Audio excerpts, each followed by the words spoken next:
दोस्तों, जब आप छोटे थे तो क्या आपने पर्सनल एक्सीलेंस की स्थिति प्राप्त करने का सपना देखा था? क्या हुआ बचपन के उस सपने का? क्या अब आप मन और संसाधनों की सीमाओं का सामना करते हैं? यदि ये आपकी चिंताएं हैं तो इन सभी के जवाब आगे दिए गए हैं। आज हम बात करने जा रहे हैं गे हेंड्रिक्स की किताब द बिग लीप के बारे में। द बिग लीप सपनों और डर के बारे में एक किताब है और कैसे डर और खुद पर थोपी गई लिमिट्स को पार करके उन सभी सपनों को सच किया जा सकता है। हम उन लोगों को इसे देखने की सलाह देते हैं जो अपने जीवन की दिशा ढूंढने की कोशिश कर रहे हैं या जो इस बात से सैटिस्फाइड नहीं है कि अब तक लाइफ कैसे बीती है और वो अपनी रियलिटी को बदलना चाहते हैं। दोस्तों, आज की इस वीडियो में हम आपको पूरी जानकारी देने वाले हैं और ऐसी ही जानकारी पाते रहने के लिए हमारे चैनल को सब्सक्राइब करके बेल आइकन जरूर दबा दीजिएगा। आइए आगे बढ़ते हैं और बताते हैं शुरू से। नंबर 1, आपकी बड़ी छलांग की तैयारी। 19वीं शताब्दी की शुरुआत में इंजीनियर्स ने यह पता लगाया कि बिजली के बिना भाप इंजन का कैसे यूज किया जाता है और इस तरह स्टीम इंजन का जन्म हुआ।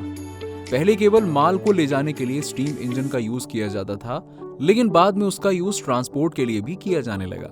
दोस्तों, स्टीम इंजन का इन्वेंशन हुआ क्योंकि किसी इंसान को ऐसा लगता था कि ये पॉसिबल है और उसके लिए वो हमेशा अपने कंफर्ट जोन से बाहर रहा। पहले उसे समझना होगा कि कंफर्ट जोन कोई जोन या जगह नहीं है, बल्कि ये एक ऐसा फिजिकल और मेंटल स्टेट है जिसमें इंसान कंफर्टेबल हो जाता है और सबसे इंपॉर्टेंट आलसी हो जाता है। एग्जाम्पल के लिए, अगर कोई इंसान कोई जॉब कर रहा है और वो उस जॉब में खुश नहीं है और वो अपना खुद का कोई बिजनेस करना चाहता है तो वो उस जॉब को छोड़ देगा। लेकिन अगर वो इस जॉब को करते हुए इतना कंफर्टेबल हो चुका है कि अब वो इस जॉब को छोड़ना ही नहीं चाहता है तो इसे कहते हैं कंफर्टेबल जोन। कंफर्ट जोन उन अचीवर्स के लिए नहीं है जो अपने सपनों की लाइफ बनाना चाहते हैं। इसका मतलब है कि अगर आप अपने सपनों की लाइफ चाहते हैं या एक अमीर आदमी बनना चाहते हैं तो आपको अपने कंफर्ट जोन से बाहर आना होगा और काम करना पड़ेगा, वरना आपका सपना एक सपना ही बन के रह जाएगा। बड़े सवालों से बड़ा इनाम मिल सकता है। यहां पर इनाम का मतलब नॉलेज है। इसका मतलब यह हुआ कि आप जितना ज्यादा इंपॉर्टेंट सवाल पूछेंगे आपको उतना ही अच्छा उसका जवाब मिलेगा, या आप जितना वैल्यूएबल सवाल पूछेंगे उतना ही वैल्यूएबल आपको उसका जवाब मिलेगा। जब हम सक्सेस के अलग लेवल को पाते हैं तो अपर लिमिट की प्रॉब्लम हमें यह सोचने के लिए इंस्पायर करती है कि हम इसके लायक नहीं हैं और हम वापस उसी जगह पर पहुंच जाते हैं जहां हम पहले थे। जब हम किसी चीज के लिए मेहनत करते हैं तो नेचर हमें हमेशा एक स्टेप आगे कर देता है। इंसान का मन हमेशा कंफर्ट ढूंढता है, इसीलिए जब कभी उसका लेवल बढ़ता है तो उसको और पहले से ज्यादा मेहनत करनी पड़ती है। आराम करने की आपकी लत जो है वो चाहती है कि आप कंफर्ट जोन में बने रहें। अगर आप जरूरत से ज्यादा आराम करने लगे तो ये आपके लिए अच्छा नहीं हो सकता, क्योंकि अगर आपको एक बार आराम की लत लग गई तो आप हर काम में आराम ढूंढने लग जाओगे, जो कि अल्टीमेटली आपका कंफर्ट जोन बन जाएगा। नंबर 2, छलांग लगाना। मैरीने विलियमसन का एक पुराना और काफी फेमस एग्जाम्पल है कि हमारा सबसे बुरा डर फेलियर का नहीं है, बल्कि ये इसका है कि हम ये कर पाएंगे या नहीं, या अगर सिंपल भाषा में कहें तो कॉन्फिडेंस नहीं है। अगर आप जानते हैं और आप ये मानते हैं कि आप अपनी कैपेबिलिटी को हमेशा बढ़ा सकते हैं तो आपके पास उस काम को ना करने का कोई बहाना ही नहीं है, क्योंकि डर कोई ऐसी चीज नहीं है जिससे आप अपने आप से पूरी तरह छुटकारा पा सकते हैं। Hendricks German psychologist Fritz Perl का एग्जाम्पल देते हैं और इसमें सांस लेने का सुझाव देते हैं। उन्होंने कहा था कि डर सांस के बिना कुछ भी नहीं है। आमतौर पर जब हम डरते हैं तो हमारी सांसें छोटी हो जाती हैं। इसका सामना करने के लिए आप धीरे धीरे और गहरी सांस लेते हुए कंट्रोल वापस ले सकते हैं, और अगर आप इसे हमेशा करेंगे तो ये आपका कॉन्फिडेंस बढ़ाएगा। हम लाइफ के एक एरिया में बड़ी छलांग के साथ हमें लाइफ के दूसरे एरिया में बड़े झटके मिल सकते हैं। इसका मतलब ये हुआ कि जब आप अपनी लाइफ में किसी चीज पर फोकस करेंगे तो हो सकता है कि आप अपने दूसरे कामों को कम समय दें, जिससे कि वो काम खराब भी हो सकता है। लेकिन इसका मतलब ये नहीं है कि हम अपने सारे काम को छोड़कर एक ही चीज पर ध्यान दें। हमें ध्यान रखना होगा कि हम एक समय पर एक ही काम करें। हर कम्युनिकेशन प्रॉब्लम के पीछे एक मुश्किल 10 मिनट की बातचीत है जो आप नहीं करना चाहते हैं। जब भी आप कोई नया काम शुरू करते हैं या कुछ भी नया करते हैं तो आप खुद के ही टीचर बन जाते हैं और चीजों को अपने हिसाब से हैंडल करने लग जाते हैं। और जब कोई प्रॉब्लम आती है तो आप समझ नहीं पाते हैं कि क्या करना चाहिए। ये दिक्कतें इसलिए आती हैं क्योंकि हम किसी से इसके बारे में सलाह नहीं लेते हैं। अगर आप चाहते हैं कि ये दिक्कत ना आए तो पहले किसी से सलाह लीजिए और फिर शुरू करिए। जब आपके रिलेशन में बड़ी चीजें सामने आती हैं तो अपने पार्टनर से पूछें कि क्या वो सीखने की जर्नी में एक इक्वल पार्टनर के रूप में आपके साथ जुड़ने को तैयार है। दोस्तों, यहाँ पर हेंड्रिक्स ये लाइन उन लोगों के लिए लिखते हैं जो शादीशुदा हैं या फिर किसी के साथ रिलेशनशिप में हैं। वो कहते हैं कि जब आप अपने पार्टनर को अपने गोल्स या अपने सपने के बारे में बताते हैं तो वो आपको कैसा रिस्पॉन्स देते हैं। अगर अच्छा रिस्पॉन्स देते हैं तो इसका मतलब वो आपकी प्रोग्रेस देखना चाहते हैं। जब वो आपको रिस्पॉन्स दें तो उनसे पूछें कि इस सीखने के सफर में क्या वो आपका साथ देंगे। हेंड्रिक्स यहाँ पर हमें बस ये समझा रहे हैं कि आप अपनी लाइफ जिसके भी साथ हैं वो आपका साथ देने के काबिल है या नहीं। अगर वो सच में आपका साथ देना चाहता है तो कभी भी आपको आगे बढ़ने से रोकेगा नहीं और आपके साथ हमेशा सीखते रहेंगे। नंबर 3, स्पेसिफिक होना। हेंड्रिक्स कहते हैं कि काम असली में काम जैसा नहीं लगना चाहिए। इसका मतलब ये नहीं है कि आप काम ना करें। इसका मतलब ये है कि जब आप अपने मन का काम करते हैं तो आपको कभी भी थकान महसूस नहीं होती है। लेकिन आपको ये जानकर ताज्जुब होगा कि दुनिया में ऐसे सिर्फ 5% लोग हैं जो अपने आप काम को दिल से करते हैं। ऐसा इसलिए होता है क्योंकि ज्यादातर लोगों को 25 से 28 की उम्र के बाद पता चलता है कि उनका पैशन क्या है, क्योंकि 25 की उम्र से पहले वो लोग वही कर रहे थे जो उनके माँ बाप, उनके टीचर्स उनको समझाते आए थे। उन्होंने कॉलेज में वही पढ़ाई की जो उनके दोस्तों ने की। उन्होंने वही जॉब की जो उनके दोस्तों ने की। उन्होंने कभी भी अपने बारे में नहीं सोचा और जब वो अपने बारे में सोचते हैं तब तक बहुत देर हो चुकी होती है। दोस्तों, इसी को कहते हैं भेड़ चाल में चलना। आपको अपने एरिया में काम करने की जरूरत है जिसे हेंड्रिक्स आपका जोन ऑफ जीनियस कहते हैं। जोन ऑफ जीनियस कोई जगह नहीं है, ये मेंटल स्टेट है जब आप सबसे ज्यादा प्रोडक्टिव होते हैं। और इंसान सबसे ज्यादा प्रोडक्टिव तभी होता है जब वो अपने मन का काम कर रहा हो। इसीलिए हेंड्रिक्स कहते हैं कि आपको वही करना चाहिए जिसमें आपका मन लगे। जबरदस्ती किया हुआ काम हमेशा खराब होता है। चिंता करना इस बात का साइन है कि हम किसी इंपॉर्टेंट चीज पर काम नहीं कर रहे हैं। हमें किसी भी काम की चिंता तभी होती है जब हम उस काम को लास्ट मिनट तक टालते हैं और जब डेडलाइन और पास आ जाती है तो चिंता करते हैं और फिर कोई बहाना मार के उस काम को छोड़ देते हैं। हमें यहाँ ये समझना होगा कि बहाना बनाने से या काम को टालने से वो काम किसी और को नहीं करना पड़ेगा, वो अभी भी हमें ही करना पड़ेगा। लेकिन अब हमें उस काम की चिंता होगी और फिर ना चाहते हुए भी हमें अब काम को करना ही पड़ेगा और टफ सिचुएशन में करना पड़ेगा वो अलग से। इस प्रॉब्लम का सबसे अच्छा सलूशन है अपने कंफर्ट जोन से बाहर आना और अपने अंदर के आलस को खत्म करना। चिंता करना तभी यूजफुल होता है जब किसी सब्जेक्ट के बारे में हम वास्तव में कुछ कर सकते हैं। फालतू में चिंता करना पागलपन है। जैसे कि आप चाहें कि रात कभी ना हो या गर्मियां कभी ना आए और फिर इस सब्जेक्ट पर चिंता करें तो वो बिल्कुल सेंसलेस होगा, क्योंकि ये तो नेचर है और इसको कभी भी बदला नहीं जा सकता है। इस पे चिंता करना बेकार है। अपने काम के लिए चिंता करना, अपने करियर को लेकर चिंता करना वो जरूरी है, क्योंकि वही आपको एक सफल इंसान बनाएगा। लेकिन यहाँ पर हेंड्रिक्स एक बात बहुत जोर देकर बताते हैं कि सिर्फ चिंता करने से कुछ नहीं होने वाला, हमें एक्शन लेने पड़ेंगे। क्योंकि अगर सोचने से ही सब कुछ होता तो आज दुनिया का हर इंसान अमीर होता। अगर आप चिंता करने की लत छोड़ दें तो आपका जीवन रातों रात बदल जाएगा। लेकिन इसका मतलब ये नहीं है कि आप लापरवाह हो जाएं। चिंता और लापरवाह होने में एक बहुत छोटा सा अंतर है जिसे हमें सोचना होगा। अगर हम चिंता करके एक्शन ना लें तो वो लापरवाही कहलाएगी। इसीलिए चिंता ना करें, इसके बजाय हम एक्शन लेना शुरू करें। नंबर 4, जोन ऑफ जीनियस में एक नया घर बनाना। जोन ऑफ जीनियस वो मेंटल स्टेट है जहां आप अपने काम में जीनियस बन जाते हैं।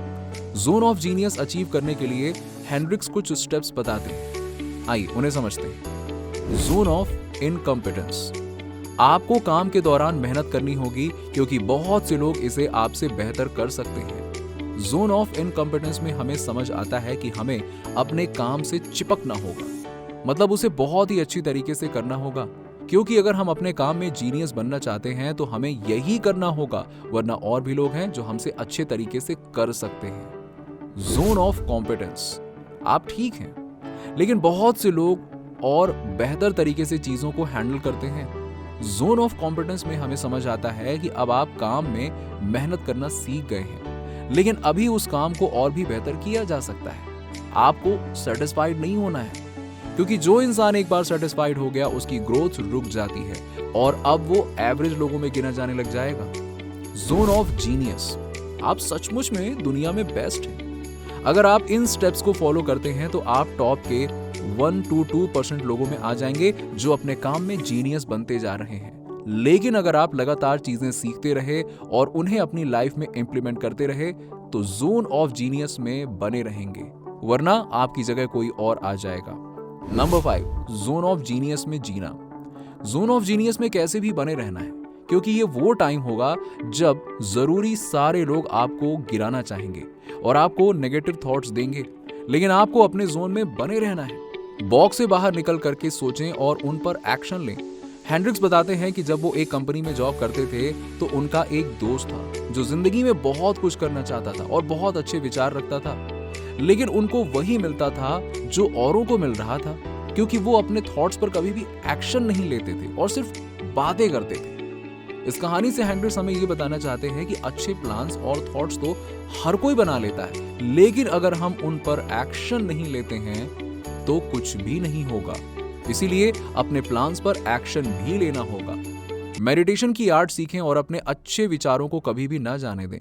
मेडिटेशन की आर्ट का मतलब है कि हमें फोकस्ड होना सीखना पड़ेगा, हमें अपने डिस्ट्रैक्शन से दूर रहना होगा। ज्यादातर समय हम खुद ही चीजों से डिस्ट्रैक्ट होते हैं, ना कि वो हमें डिस्ट्रैक्ट करती हैं। अपनी डिस्ट्रैक्शन से दूर रहने के लिए सबसे अच्छी चीज है टाइम टेबल या स्केड्यूल। अपने टाइम टेबल में आप सोने से लेकर उठने तक हर एक छोटी बड़ी एक्टिविटी लिखें और एक चीज को एक दिन में ज्यादा बार रिपीट ना करें। अपने आप को एंटरटेन करने के लिए 45 मिनट से ज्यादा का टाइम ना दें, वरना आपका उठने का मन ही नहीं करेगा, दिन भर एंटरटेनमेंट में निकल जाएगा। और एंटरटेन करने के लिए तो दुनिया में बहुत सारी चीजें हैं। यहां पर हेंड्रिक्स हमें एक चीज सिखाते हैं और वो कहते हैं कि अपने थॉट्स को अपने दिमाग से बाहर ना आने दें। इसके लिए वो बताते हैं कि नोट मेकिंग करना। वो कहते हैं कि आप अपने साथ हमेशा एक छोटी डायरी रखिए, जिसमें आपको जैसे ही कोई अच्छा प्लान या थॉट दिमाग में आए तो उसे जल्दी से अपनी डायरी में लिख लीजिए, जिससे कि आप उन अच्छे प्लान्स या थॉट्स को कभी भूलेंगे नहीं। वो ये भी कहते हैं कि जब आप किसी चीज को लिख देते हैं तो उस काम के होने की पॉसिबिलिटी बहुत बढ़ जाती है। खुद को मोटिवेट करें। आप जिस किसी भी फील्ड में हैं, उस फील्ड की टॉप में जो भी इंसान है, आप उनसे मोटिवेट हो सकते हैं। उनको फॉलो करें, उनको समझने की कोशिश करिए और ये पता लगाएं कि जो गलती उन्होंने अपने करियर के स्टार्टिंग में की थी वो गलती आप ना करें। और सबसे इंपॉर्टेंट, उनकी आइडियोलॉजी, मतलब उनके माइंडसेट को समझिए। नंबर 6, आइंस्टीन के समय को जिए। आइंस्टीन के समय में जीने का मतलब ये नहीं है कि आप आइंस्टीन के जमाने में चले जाइए टाइम ट्रेवल करके, जो कि पॉसिबल ही नहीं है। इसका मतलब ये है कि जैसे आइंस्टीन के जमाने में वो सबसे बड़े साइंटिस्ट थे, वैसे भी आप भी अपने टाइम में कुछ बड़ा करिए। हेंड्रिक्स आइंस्टीन का एग्जाम्पल इसलिए देते हैं क्योंकि उनको आज भी दुनिया में उनके कामों की वजह से याद किया जाता है। हेंड्रिक्स आइंस्टीन की आइडियोलॉजी फॉलो करते हैं। वो कहते हैं कि जैसे आइंस्टीन को साइंस की फील्ड में नोबेल प्राइज मिला, अगर आप भी मेहनत करेंगे तो आपको भी सफलता जल्द ही मिल जाएगी। अपनी लाइफ में आगे बढ़ने और ढंग से काम करने के लिए आपको अपने लाइफ को टाइम के साथ अपडेट रखना होगा। समय में बहुत ताकत है, वो किसी को भी बना सकता है और किसी को भी बिगाड़ सकता है। हमें अपने आप को समय के साथ नई चीजों को अडॉप्ट करना होगा और उन्हें सीखना पड़ेगा। इसे एक एग्जाम्पल की मदद से सीखते हैं। जब इंडिया में स्मार्टफोन आया तो लोगों को वो ज्यादा पसंद नहीं आया। उनका कहना था कि इतना बड़ा और महंगा फोन भला कौन रखेगा। शायद यही कारण था कि इंडिया में स्मार्टफोन को आने में थोड़ा समय लगा। लेकिन कुछ सालों के बाद में इसकी मांग इंडिया मार्केट में इतनी ज्यादा बढ़ गई कि आज ये दुनिया का सबसे बड़ा मार्केट बन गया। और अब तो शायद ही कोई होगा जिसके पास स्मार्टफोन ना हो। एक नहीं, दो हैं। आप ये वीडियो भी शायद अपने स्मार्टफोन पर ही देख रहे होंगे। ठीक उसी तरह कोविड से पहले लोग ऑनलाइन पेमेंट या बैंकिंग से घबराते थे, लेकिन जैसे ही कोविड आया, गवर्नमेंट ने कैशलेस पेमेंट को करने के लिए कहा तो लोगों ने नेट बैंकिंग शुरू कर दी और अब तो हर दूसरी पेमेंट ऑनलाइन होती है। इन सभी एग्जाम्पल से हमें पता चलता है कि हमें अपने आप को समय के साथ अपडेट कर लेना चाहिए। समय की सही समझ पाने से आपका स्ट्रेस कम हो जाएगा। इस लाइन से हमें समझ में आता है कि समय की सही समझ से हमारी टेंशन कम हो जाएगी, लेकिन इसका मतलब ये नहीं है कि हमें समय को समझने के लिए समय से रिलेटेड किताबें पढ़नी होंगी। यहां पर समय को समझने का मतलब है कि समय की इंपॉर्टेंस को समझना, अपने समय पे कंट्रोल रखना। आप किसी भी सक्सेसफुल इंसान से पूछें, उन्हें अपने दिन का हर घंटा मालूम होता है कि कहां जा रहा है, क्योंकि अपना समय वो डिवाइड करते हैं और उसे मैनेज करते हैं। अगर आपको भी लाइफ में आगे बढ़ना है तो आपको अपना समय मैनेज करना आना चाहिए। आइंस्टीन के समय को पाने के लिए हमें अपने समय को 100% यूटिलाइज करना होगा। हेंड्रिक्स बताते हैं कि वो अपनी लाइफ में काफी सारे बड़े लोगों से मिले, लेकिन उनको डेल कंपनी के फाउंडर माइकल डेल की एक बात बहुत अच्छी लगी, जिसको उन्होंने आगे अपनी लाइफ में भी उतारा। वो बताते हैं कि माइकल डेल को अपने समय की वैल्यू पता थी, इसीलिए वो अपने दिन का जो हिस्सा मीटिंग्स के लिए देते थे, वो उसमें सिर्फ और सिर्फ मीटिंग्स पे ही फोकस करते हैं। अगर वो मीटिंग्स कर रहे हैं तो उस वक्त कोई भी दूसरा काम नहीं करेंगे, चाहे वो चाय पीना ही क्यों ना हो। इससे हेंड्रिक्स को समझ में आया कि माइकल डेल कभी भी मल्टीटास्किंग नहीं करते। मल्टीटास्किंग का मतलब होता है एक समय पर एक से ज्यादा काम करना। माइकल डेल मल्टीटास्किंग नहीं करते, इसीलिए वो अपने समय को 100% इस्तेमाल कर पाते हैं। अगर आपको भी अपने समय को पूरी तरह से इस्तेमाल करना है तो आप भी मल्टीटास्किंग ना करें और एक समय पर एक ही काम को पूरे फोकस के साथ करें। नंबर 7, रिश्तों में दिक्कतों का उपाय निकालें। इस चैप्टर में हेंड्रिक्स हमें समझाते हैं कि कैसे आप एक हेल्दी रिश्ते बना सकते हैं और उस रिश्ते को आगे बढ़ा सकते हैं। इसमें वो हमें यह भी समझाते हैं कि रिश्ता हमेशा वही नहीं होता है कि जब आप किसी लड़के या किसी लड़की के साथ रिलेशन बनाओ। जब आप बिजनेस करते हो तो उसमें आपके जो पार्टनर्स होते हैं उनके साथ भी आपको एक अच्छा रिलेशन बनाना पड़ता है ताकि काम लंबे समय तक चलता रहे। हेल्दी रिलेशंस केवल बराबरी की सोच वालों के बीच मौजूद होता है। एक अच्छा रिलेशनशिप चाहे वो किसी के साथ भी हो, वो तभी सफल होता है जब आप दोनों तरफ से गिव एंड टेक कर रहे हो, क्योंकि अगर एक इंसान ही सब कुछ करेगा तो वो कोई भी रिलेशनशिप नहीं कहलाएगा। एक हेल्दी रिलेशनशिप तभी कहलाएगा जब आप मिल बैठ कर काम करोगे। एग्जाम्पल के लिए, अगर आप बिजनेस में किसी के साथ पार्टनरशिप में हो तो अगर आप सेल्स का काम देखते हो तो आपके पार्टनर को मैन्युफैक्चरिंग का काम देखना होगा, ताकि आप दोनों एक साथ कंपनी को साथ में आगे बढ़ा सके। हेंड्रिक्स कहते हैं कि वो अपने इतने लंबे करियर में बहुत से लोगों के साथ मिले और उनमें जो सबसे कॉमन प्रॉब्लम है वो यही है कि वो एक दूसरे के साथ तालमेल नहीं बना पाते हैं। इसे लैक ऑफ कम्युनिकेशन कहते हैं। इसके लिए आप एक प्रैक्टिस कर सकते हैं, जो काम आपको दिया जाए उससे डिफरेंट काम आपके पार्टनर को दिया जाना चाहिए, ताकि आप उनके काम में दखल न करें और वो आपके काम में दखल न करें, और आखिर में आप दोनों अपने अपने काम की रिपोर्ट दीजिए। इससे ये पता चल जाएगा कि उन्होंने अपने काम को अपने तरीके से किया है, आपने अपने काम को अपने ढंग से किया है। जब आप दोनों इसी तरह कंपनी के दो अलग अलग काम किए तो कंपनी जरूर बढ़ेगी। दोस्तों, इस वीडियो में हमने सीखा कि हमें अपने समय को 100% इस्तेमाल करना चाहिए, क्योंकि जो 24 घंटे की एनर्जी हमें आज मिली है ना, यकीन मानिए कल नहीं मिलेगी। समय गुजरता जा रहा है। हमने सीखा कि हमें अपने टाइम को मैनेज करना चाहिए, हमें अपना जोन ऑफ जीनियस बनना चाहिए, अपने रिलेशंस को औरों के साथ बनाए रखने के लिए हमें गिव एंड टेक करना चाहिए, और सबसे इंपॉर्टेंट सीख जो हमने इस वीडियो से सीखा वो है कि हमें कुछ बड़ा करने के लिए अपने थॉट्स पर एक्शन लेना होगा और अपने कंफर्ट जोन को छोड़ना होगा। दोस्तों, आपके क्या विचार हैं इस वीडियो के बारे में, हमें कमेंट सेक्शन में कमेंट करके बताइए। अगर वीडियो अच्छा लगा हो तो लाइक करने के साथ साथ अपने दोस्तों और रिश्तेदारों के साथ में जरूर शेयर करें, और ऐसी ही जानकारी पाते रहने के लिए हमारे चैनल को सब्सक्राइब करके वही वाला बेल आइकन जरूर दबा दीजिएगा।